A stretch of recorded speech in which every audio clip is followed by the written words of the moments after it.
Hello, my name is Tomasz Strug. I'm a deputy director and the chief curator of the Galicia Jewish Museum.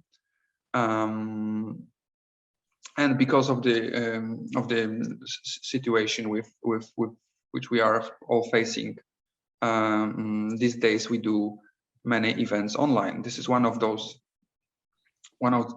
events. Today we are very lucky to have Jason Francisco with us. It's not the first time we are talking about Jason's works online, and it's always incredibly interesting to be able to hear to what Jason has to say. Jason is involved in the museum, in the Galicia Jewish Museum, from years now. He's a co-author, co-photographer of the core exhibition of the Galicia Jewish Museum, Traces of Memory. The exhibition was updated with Jason's photographs several years ago. He's also a sole curator, sole creator of the other permanent exhibition that is being housed in the museum. Actually, I have a poster of this exhibition behind here on the wall. It's called Unfinished Memory, and it's a photographic journey through Jewish Ukraine.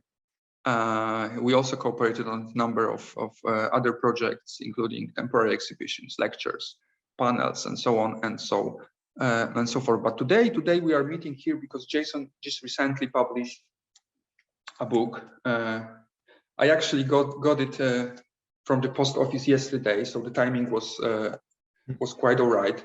The book is called Alive and Destroyed.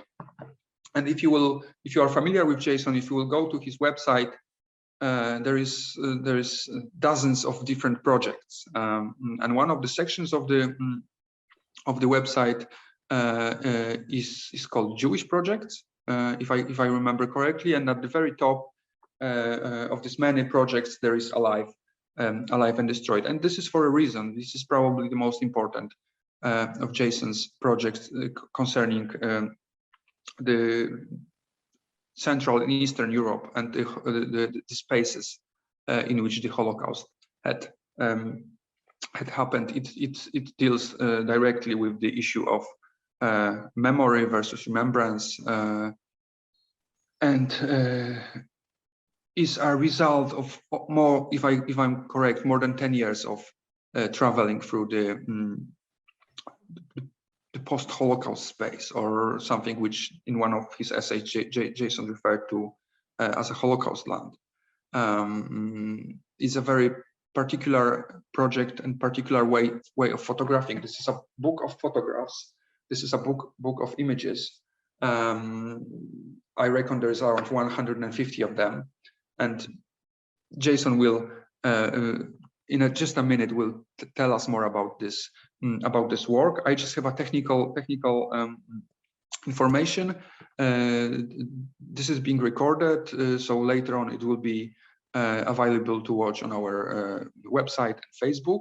But also we have a chat, active chat. So if there are any questions that you might have listening to Jason, if there are any questions that you want Jason to answer, just leave them in the chat, and at the end, after Jason will do his presentation, we will try to look at them and we will try to answer them. I just need to do one thing here with the technical thing. Okay, Jason, great to have you here. Thank you, Tomek. And thank you to the whole museum.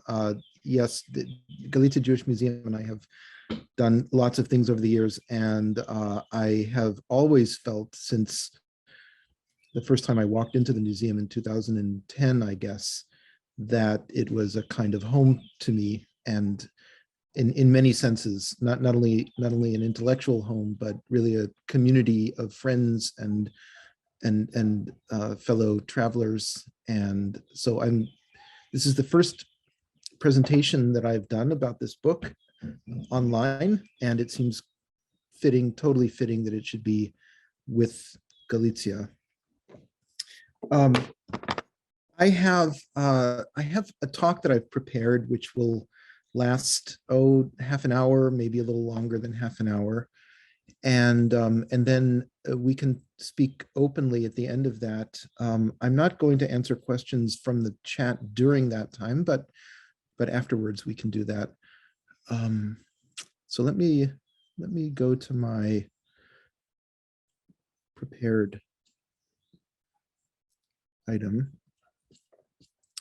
Yes, okay, you can all see my screen, Tomek? Yes, I see it. Okay. Fine. Yeah, it's fine. Okay, good. So Tomek mentioned this book of mine, Alive and Destroyed, as it appeared this morning on my desk. Here it is. This is a long-term work, more than a decade of work. And like many of my projects, it was an open-ended thing, probably the most difficult project I've attempted in my life, 30 years now, I suppose, as an artist working. For your interest, if you haven't seen the book, the publisher Daylight has produced a digital feature that's online. And a couple of weeks ago, an interview appeared in Jewish Currents, which is a wonderful magazine of ideas and art, and an interview with Maya Ip appeared. Maya and I are old friends, and it takes the form of a long, long interview that we did together. Let me take you a bit through Alive and Destroyed's territory and some of the projects that were involved in making this book. This book was the umbrella project for many things that happened over the course of that decade. Without recapitulating all of those things, it does manage, I think, to synthesize them in a certain way. The book is concerned with the remembrance of genocide, or what I would call the inheritance, the difficulty of inheriting genocide. And the approach, my own approach as a photographer, has been to enter the problem geographically.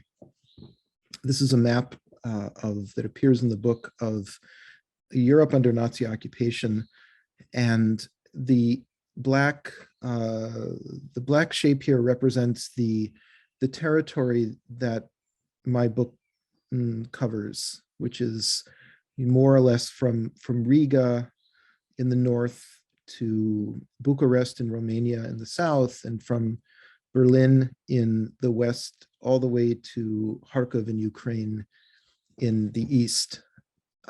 More or less, this is the area which was the epicenter of the Holocaust, and more or less you can divide this into what historians now call the geography of the Holocaust by bullets, which is the eastern half of this territory, and the area of the Holocaust by gas, which is the western half of this territory. To speak of the geography of the Holocaust is to speak of a huge area, and it's to speak of many, many kinds of locations. Most famously, of course, there are the camps and the ghettos, which I suppose are emblematized by the Auschwitz camp, which you can see here as a black dot on the sort of in the center left of this map. And this map also has several of the other major killing facilities, Helmno and Sobibor, Belzec, Treblinka, Majdanek, that are on this map, as well as dots to represent many, many ghettos that were created.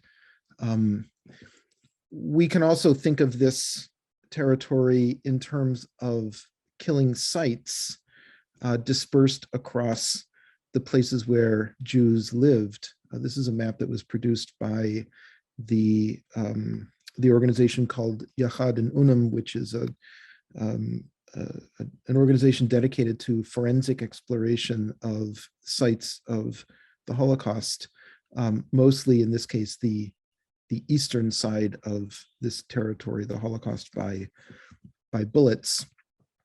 So if we put the whole thing together, we're talking about a vast area in which there are tens of thousands of sites that one could call that were genocidal sites. A statistic that I find very telling, or maybe the most telling statistic that I can tell you all about this is the results of released by the U.S. Holocaust Museum in 2013 of a multi-year study which simply attempted to tabulate the number of places where the Holocaust occurred in simple terms. They began thinking that they, in several years before, thinking that they had known almost all of them already, and they had counted around 6,000. And by the time that they released their findings, or I should say their first set of findings, that number had grown to more than 42,000 such sites, and they're not finished counting. A sevenfold increase in the number of known sites where we can say that the Holocaust occurred. So we're talking about a phenomenon that really touched the entire territory of Nazi-occupied Europe, and actually the entirety of Europe. And so my problem, if I were to give it to myself, my problem has been to figure out how to make comprehensible the scope and expanse and the intensity of the inheritance of the Holocaust by way of entering this geography. And as I've traveled over 10 years of time through all kinds of places, and I don't really know how to tabulate the number of places where I've worked. I could say that it's at least maybe 300 of those sites on those maps that I've just shown you, depending on how I counted, but many of those sites have multiple sites within them. I don't know how to measure that, but let's just say more than I can count.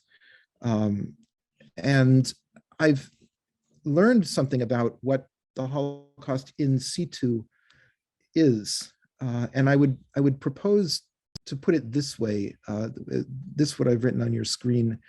I would say that emblematically, this geography of genocide could be described by these things.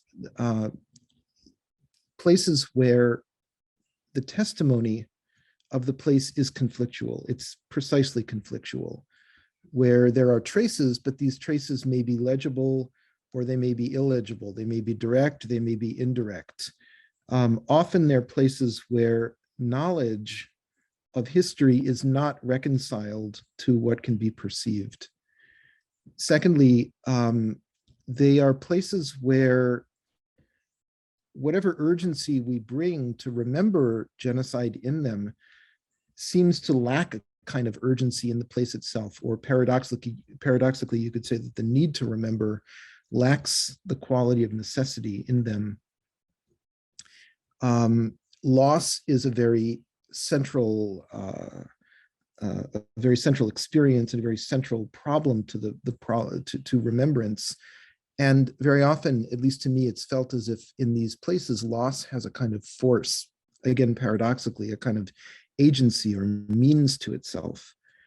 And I would say also that in these places, there is a tension between what I might call memory and what I might call remembrance, that memorialization can play out either as what one might call memory or as remembrance. And this is a distinction that I don't think has a ready lexicon in English. These two words, memory and remembrance, I think in normal use are more or less synonymous, but in my own thinking, they're not synonymous. And so I've chosen these two words to designate different aspects of a problem. And the way that I found it, that memory, as it occurs to me, is what we mean when we're speaking about the accuracy of representations of the past. And remembrance is a word then to designate the adequacy of our imagination for the past. Memory might be the term to use to describe the past on its own terms, as against remembrance, which would be the word to describe the past on the terms of the present, or you might say the present that is ongoing or that keeps coming.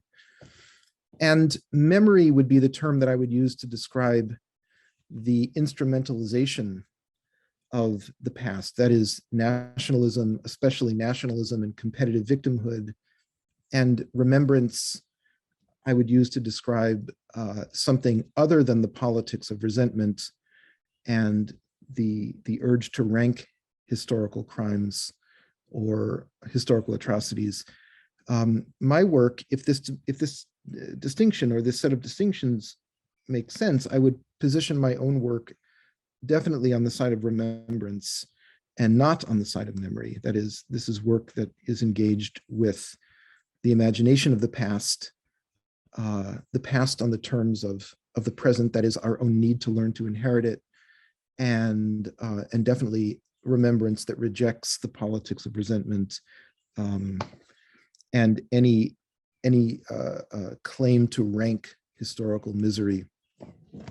Okay, I did several projects, as Tomek alluded to in the beginning of the webinar, several projects, many things that I needed to do in order to learn the things I needed to learn. I want to show you a few things that I did on the way to Alive and Destroyed that sort of engage these questions at the level of local cases, case studies, you could think of them, that I felt the need to do in order to learn to do Alive and Destroyed.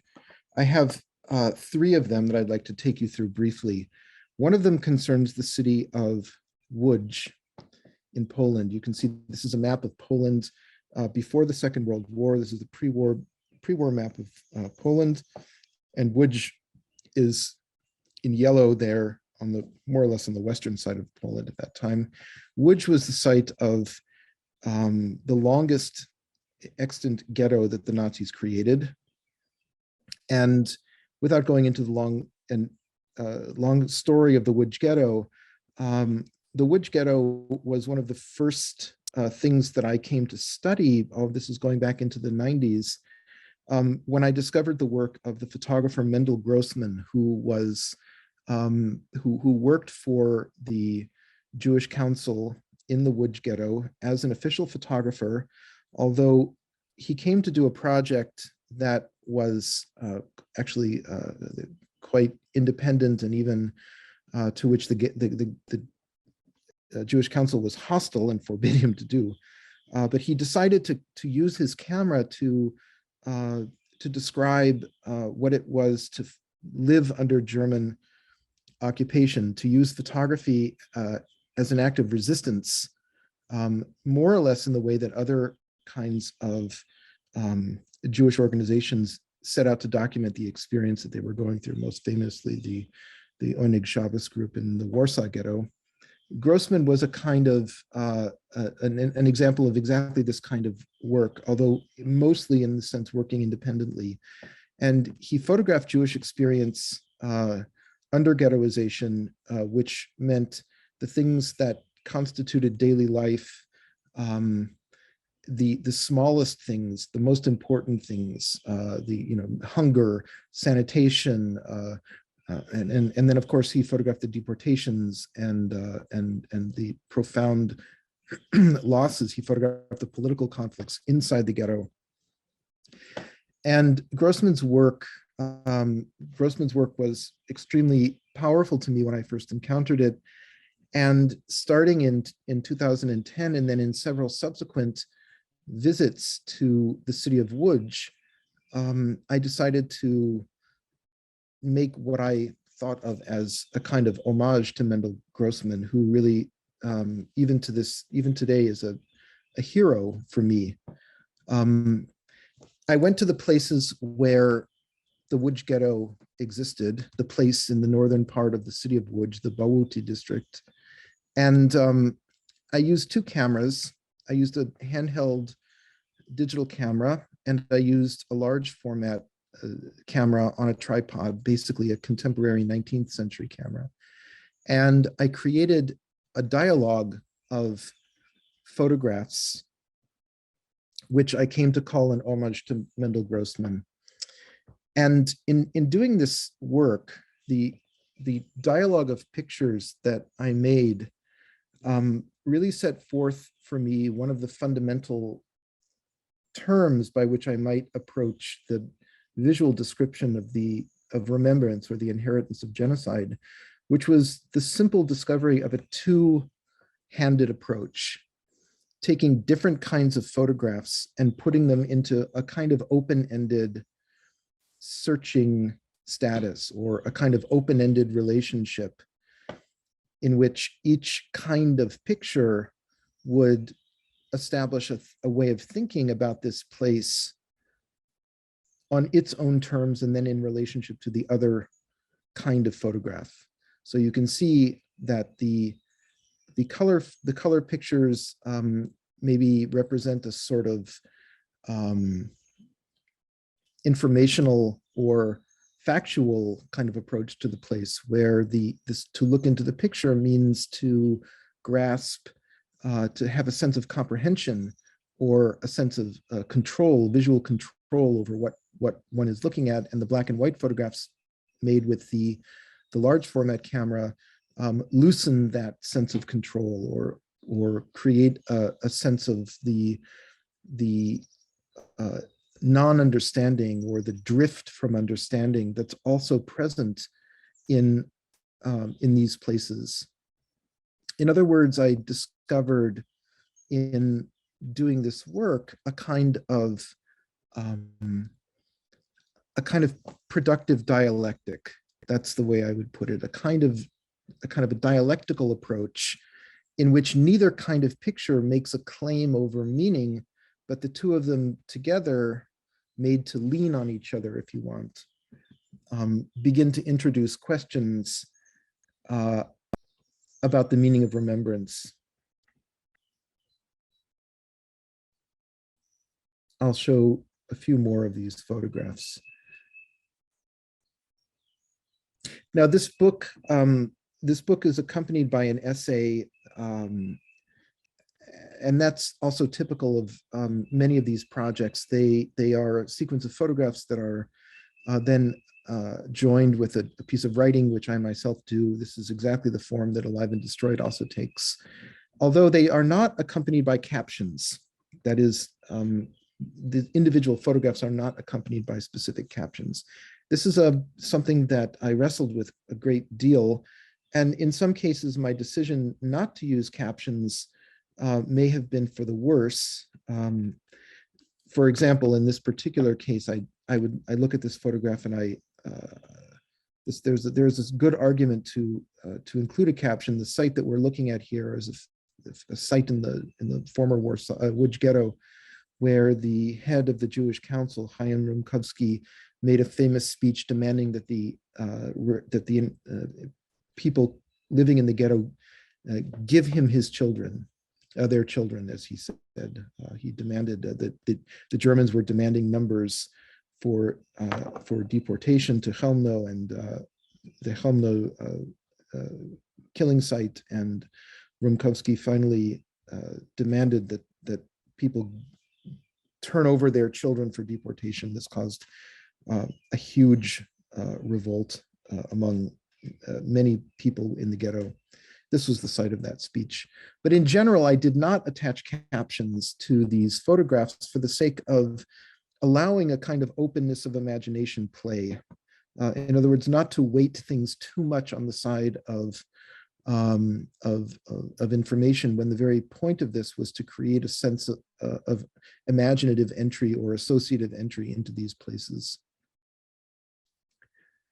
Another site that was important, that has been very important to me in the course of the decade or so of doing Alive and Destroyed, has been Lviv, the city of Lviv, which here in this pre-war map is called Lvov, its Russian name. You'll see it in yellow here in the the southwestern part of pre-war Poland. Today, it's in the far western part of Ukraine, not far from the Polish border. And in Lviv, where I spent long periods of time also over this past decade, one of the places that has captivated my interest is the former Jewish cemetery, the old Jewish cemetery, in what used to be the center of Jewish Lviv. This is a cemetery that dates back about 700 years, and it was photographed extensively at the beginning of the 20th century by a Jewish photographer, a professional, one of the best photographers in the pre-war city, known at that time as Lemberg, Menachem Muntz, and he made these pictures in the cemetery together with the Polish Jewish historian Meyer Bałoban. And in making these pictures, he created an incredible historical record for us, because the cemetery began to be destroyed during the Holocaust itself, and then in the decade or so after the city's after the Soviet Union, the city became part of the Soviet Union after the war. The Soviets completely razed the site of the cemetery and created a market on that site, which is still a market today. It was known as the Central Market in Soviet times. It's known today as the Krakowski Market or the Krakow Market today. And there is next to zero public acknowledgement of the history of this site. So in this case, I began photographing in 2010 in the site of the Besoilem, the old Jewish cemetery, which is now the market.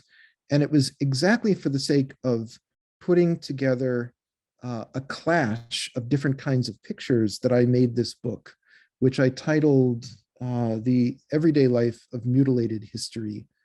And the book consists of contemporary photographs that I made in the market, again using my Leica, my regular digital everyday camera, put together with photographs that Menachem Muntz made 100 years before in the same places. That is, we're here in the Jewish cemetery. The bones are still under the ground, but there is no marking of what this place was and what it was to this community that no longer exists there, that did exist for hundreds of years. And so it's really the purpose of this book is to introduce this dialectic again. And in this case, the dialectic involves a direct confrontation between two almost irreconcilable kinds of photographs, one of them historical, together with my own work in this place. And in a sense, the inability to reconcile one kind of picture with another kind of picture, one photographer's work with another photographer's work, one era of a place with another era of a place. It's the inability to reconcile these things, which is the very point of this project.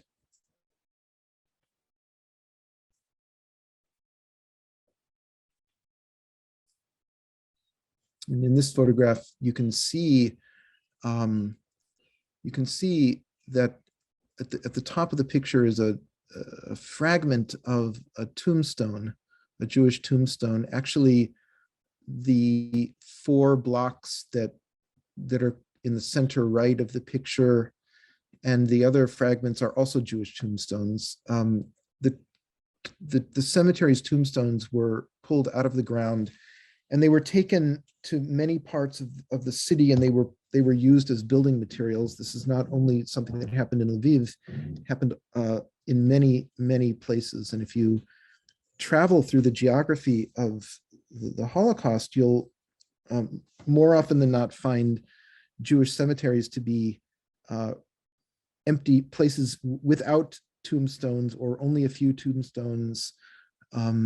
They were extracted and repurposed widely, and occasionally they surface in whole or in part, and sometimes those fragments are returned to the site of the former cemetery. In the case of the Lviv Besoilem, 80% of the territory or so is covered by the market, but there's a little sliver of the former market's territory which is not covered by the market, and it's kind of a park-like space, and it's to this part of the territory that these fragments were dumped by somebody at some point. Here, someone used them to create a little seat for themselves to eat their lunch.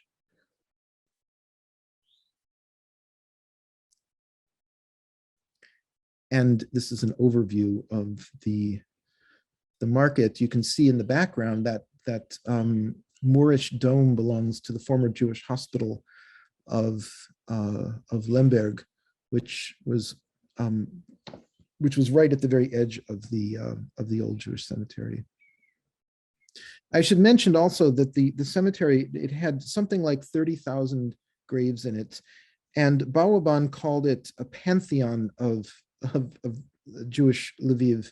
It had many famous people, accomplished people, and this was part of the reason for his documentation. Actually, was to study the past of the community as it appeared in this place. Okay, the last small introduction that I'll give for Alive and Destroyed is from Krakow itself. Here on the pre-war map in the far southwestern part of Poland. And my work in Krakow, I've done many kinds of work in the city, but one of the through lines of my work in Krakow is the place which was the site of the Płaszów camp, the Płaszów concentration camp. Here's a contemporary Google map of the city, and the Płaszów is marked down here in red. It's a large territory, more or less the size of the old city, the central part of the city. It was the site of two Jewish cemeteries in the beginning of the 20th century, for which a ledger book recording the names and locations of burials still exists. This is a copy of that book, which I was able to see once several years ago. I think that parts of it may now have been scanned and made available online. That's something I should check. But in the middle of 1942, this former this cemetery became the site of a camp that came to be called Płaszów, which was in existence until January 1945.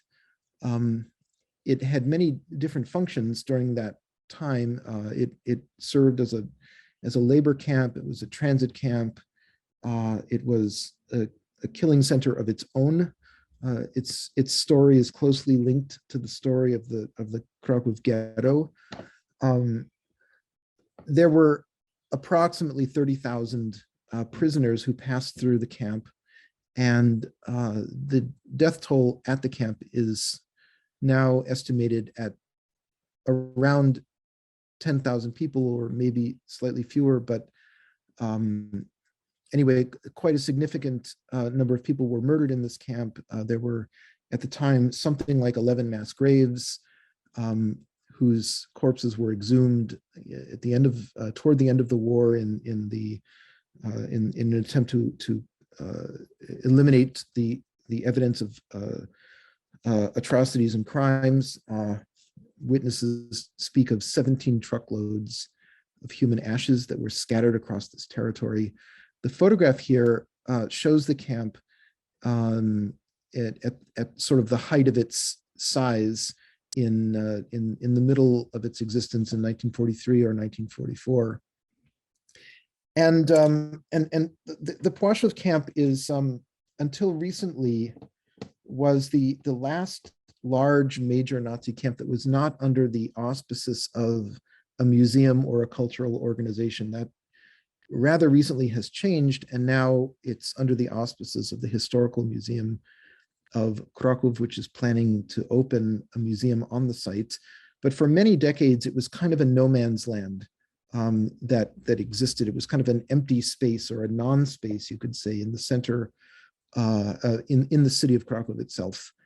In a way, it was kind of the polar opposite to the central city, which was the famous, beautiful historical place, and Płaszów was its sort of antithesis, this non-space of approximately the same size. My work in Płaszów took place over many, many years of photographing the earth of the site over all kinds of seasons, in all kinds of weather, and all kinds of states of bloom and plenitude, and also sparseness. The land, if you go to visit the land today, it's strange space, misshapen, or shaped by the genocidal events that occurred there, you could say. The remnants of the cemeteries are still there in fall and in winter. These pictures I made in 2018 with the same 19th century style camera that I mentioned earlier with my work in Łódź. The camera produces a large negative, which is extraordinarily detailed visually. And it was for the sake of this extraordinary visual detail, the sense of being in the presence of a kind of captivatingly descriptive image, that I used this camera.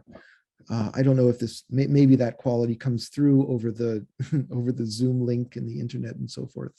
But if you were to see the prints in there in person, you would definitely see that quality to them. And at the same time, over the years, I photographed the activities that go on in the site of Płaszów. And there are all kinds of things that happen there. This is a portrait of Zbyszek, who is out of his own initiative, and just because he needs to and wants to, he cuts the grass in the area of the former cemetery. He's a Jew from Krakow, lives in the city, and out of his own initiative does this, not because he was asked to do that by the Jewish community. And if you go through Krakow, you see it's used by local people, by residents of this part of the city. It's used as a kind of an open space where people they walk, they think, they take breaks from the world, they relax, they contemplate. And it's a place that local children come to also quite often. This is a photograph of one of the main killing sites in the camp, and one of the two largest mass grave sites, with a small child, as you can see. Many other things also go on there, or have gone on there. People use the site for all kinds of things that you would not think would happen in a place like Płaszów. People use the site to sunbathe, or to drink, or they use the site for parties. Sometimes you come across people having sex in the site. These are things that you would never see, I think, in other places, like, for example, in Auschwitz, or any of the other major camps. And so once again, this work of mine in Płaszów has been for the sake of putting visual form to the discrepancies and the tensions or the irresolutions in the place. I should maybe just step back slightly and say that this work of mine in these last years sits on top of many previous years of work that culminated in a book that I published in 2006 called Far From Zion, which was a book partially about Eastern Europe, but not entirely so. The book again took a geographical approach, but in this earlier book, the geography was also North American as well as European. And in the problem, the central problem of this earlier book, Far From Zion, was really the problem of how to inherit this thing that I called the Jewish nothing. That is the abundance of the nothing that the past 100 years of migration and persecution and assimilation, all of these forces that have exerted themselves on Jewish life, and here I'm speaking specifically about Ashkenazi Jewish life, but these things that have defined Jewish life in the last, say, century or so profoundly. What does it mean to be on the other side of them and to be Jewish on the other side of them? And I began wrestling with this large problem in the late 90s and worked on it as far as I could, as well as I could, which came to this book. And then all of this together sort of created the terms for Alive and Destroyed. And as I was working on Alive and Destroyed, I had a partial understanding of what I was doing, of course.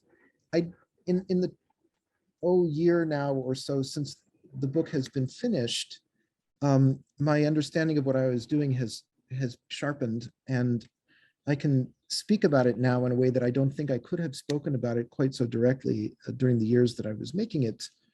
But from my point of view today, I would put the tasks of Alive and Destroyed, if I were to try to put them in a succinct way, I would put them like this: that the book attempts to decentralize and to disperse what we mean by remembrance of the Holocaust. And in this way, I feel that I'm following contemporary scholarship, which has been characterized in recent years by local and more local studies and understandings of the events that together we call the Holocaust, against the tendency to centralize the Holocaust around its most notorious places, and you might say most centrifugal sites of memory, like the Warsaw Ghetto or Auschwitz.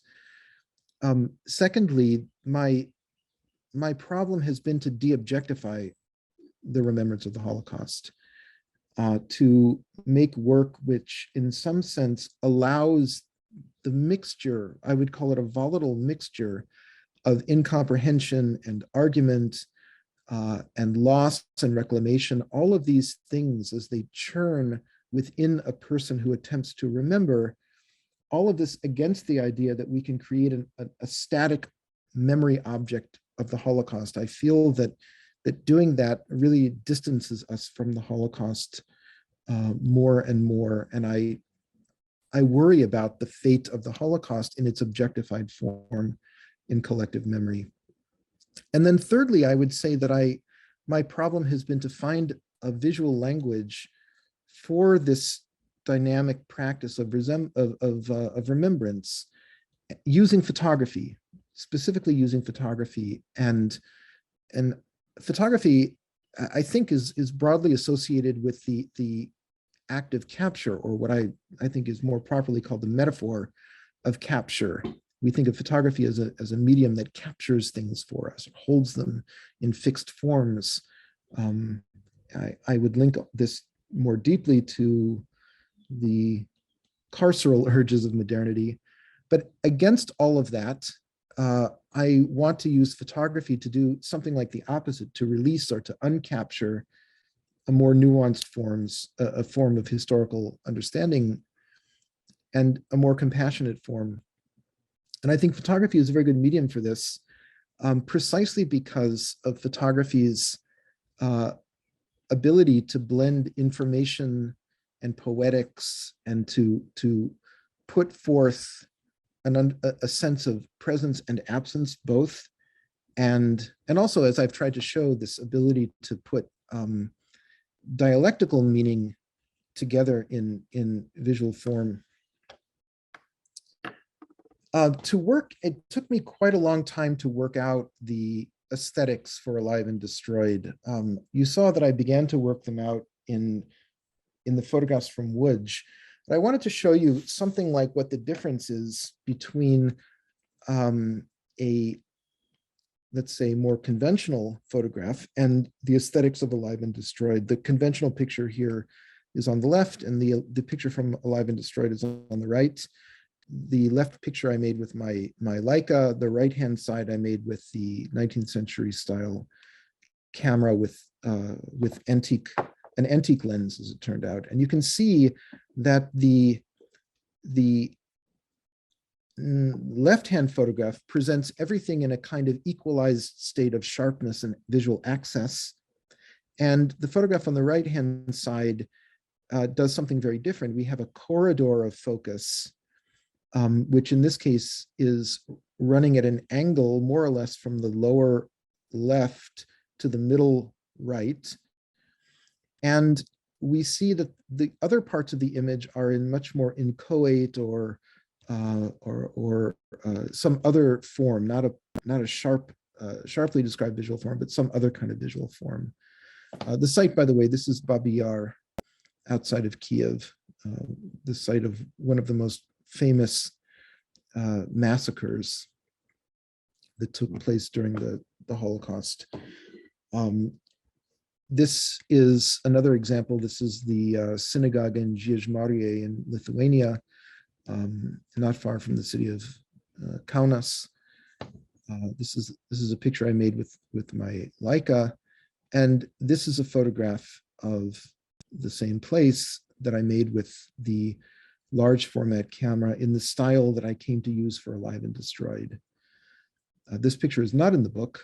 And I should say, by the way, Tomek mentioned the book has quite a lot of photographs in it.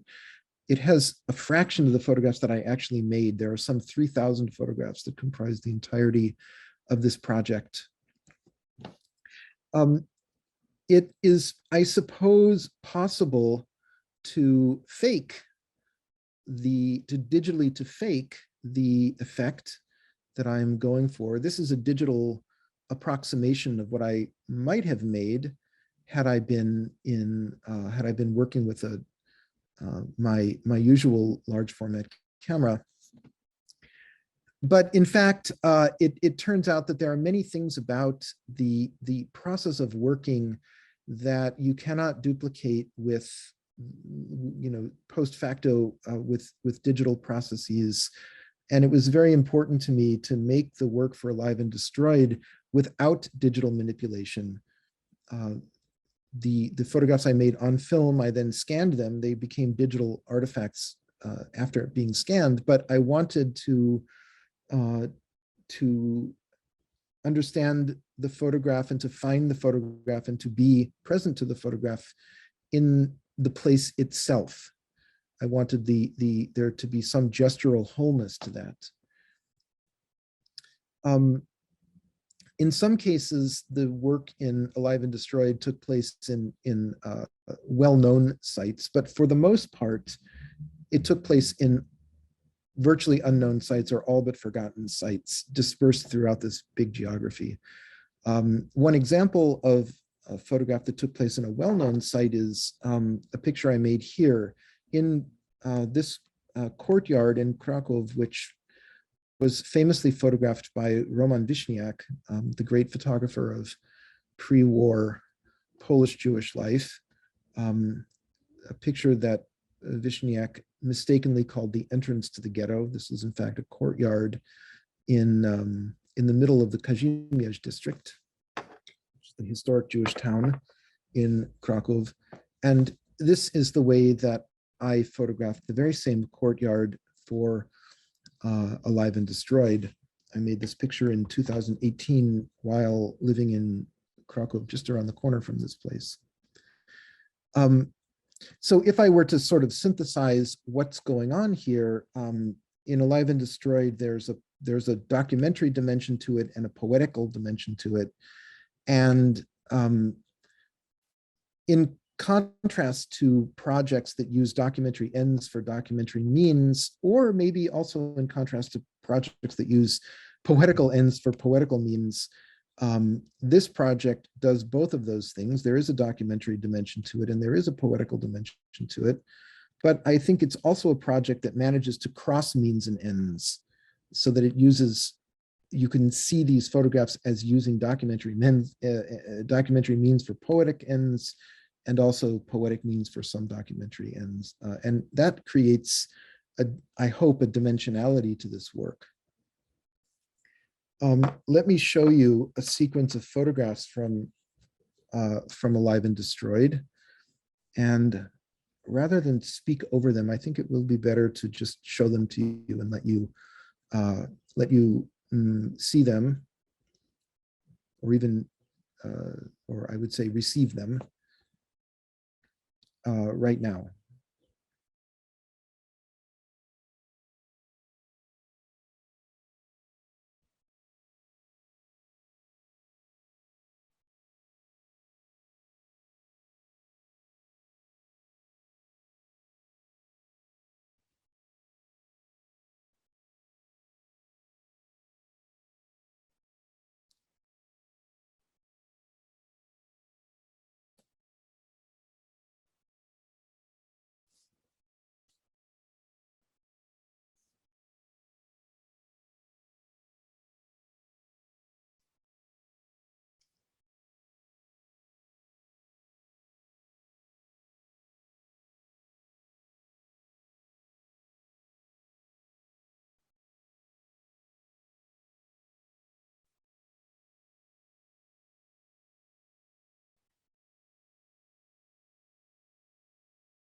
Okay.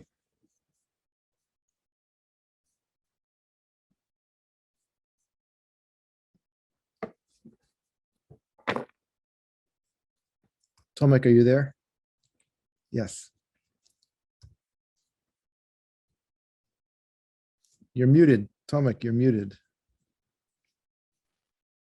Thanks, Jason, for this. What Jason just showed was just a fraction of the photographs that are published in the book, and what we just learned is a fraction of the entire collection that was created, because 3,000 or around 3,000 photographs seems like not a lot if we think in contemporary terms of using cell phones and digital cameras and really collecting images without looking at them, and using camera as a notebook. But I was actually lucky to be present while Jason took some of those photographs, maybe 2, maybe 3, and I witnessed how this process really really looks, and this is lengthy process which requires a lot of deliberation and a lot of effort, like physical effort. We are talking about equipment which is 10 kilograms, a tripod which is few kilograms. We are talking about camera which needs several minutes to even take out of the back and assemble. Right. I can speak about this quickly, Tomek. This is my camera. I just happen to have it right next to me. This camera, one of the cameras that I used, and one of the things that I think is really important to the process is the contemplative act that's involved in making pictures with this kind of camera at all. It involves putting a lens on the camera that throws an image on a ground glass, and you put a cloth over your head to see the image, and what you see is reversed left to right and upside down, and it's a glowing, very mesmerizing kind of experience, and it is itself a contemplative experience. And I think naturally it gives rise to a kind of a photograph, which is not a quick active capture, but is itself an act of contemplation also, or I hope it is. It definitely is, definitely is. Well, I took my first photograph with the 4x5 camera when we were in Chełmno. Right. It was one of the 2 photographs that I took ever with the 4x5 camera, and this is like it really is completely different experience than everything that I know, than just using digital camera. Jason, we have a question in the chat. Yes. Working on such an intense, emotionally weighted project for over a decade, did you ever struggle to continue photographing? Definitely. Definitely. Yes. Thank you, Ruthie, for that comment. Ruthie is a student of mine and a friend here in Atlanta. And the act of doing this is something that was extremely difficult emotionally to do. And maybe that's partly why it took a long time to do it, because I simply was overwhelmed by the process. At many points, I put it down, told myself I was done, considered it done, and then I went back to it. I kept going. I put it down. I went back to it. That happened over and over again. Yes, definitely. And in some ways, the studies that I showed, the earlier work, the kind of site-specific work, sometimes even felt like an escape from Alive and Destroyed, as if I could, whatever imperative I felt to do this work, I could satisfy it with those projects. They also served to show me many things about the nature of what I was working on that I would not have otherwise understood. But in sometimes they also did feel like a kind of an escape, like a way of making the whole thing smaller and more approachable. Yes, we also have a question from Paul. Knowing your inclination to scrutinize your work, in what ways do you see Alive and Destroyed as a successful, and in what ways do you think it does not? align with your expectation for it. Thank you. Paul is a wonderful photographer and a good friend of mine. We have quite many photographers in the present. We have Christian Hermann, but we have also Lorenz Salzman. If I hope this is the Lorenz Salzman who was. How many Lorenz Salzmans are there? Yeah, there's 2 Lorenz Salzmans. A great photographer who was author of the famous project in Romania. So maybe you will be able to later check on his website. To try to answer Paul's question, a project like this one, there are some photographers or some artists who decide to do projects that are more or less clear in terms of what success might mean for them. This is not one of those projects, and I did not understand what success would be when I started it. In the middle of doing it, I came to realize that the project in a strict sense could only fail. And the question would be whether it was an interesting failure, a valuable failure, or not an interesting failure. Why does it need to fail? Because by the very terms of what it sets out to do, it sets out to do something which is overtly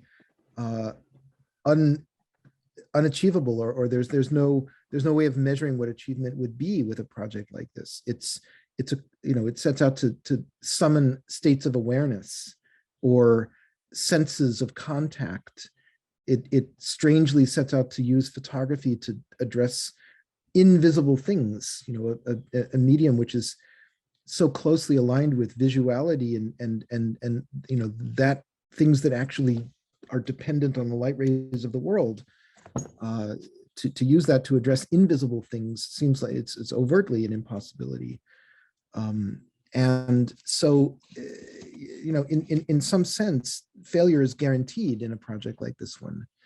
And the question is just whether the failure is an engaged failure, whether it's an ethically responsible failure. That's another fraught area.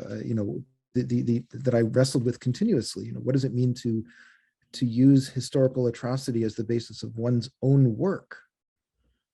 What right does a person have to do such a thing? On the other hand, what right does a person not have to do such a thing? So to this day, I cannot tell whether this project is a so-called success or failure. I have no perspective on that at all. And maybe I never will. I'm too much in the middle of it.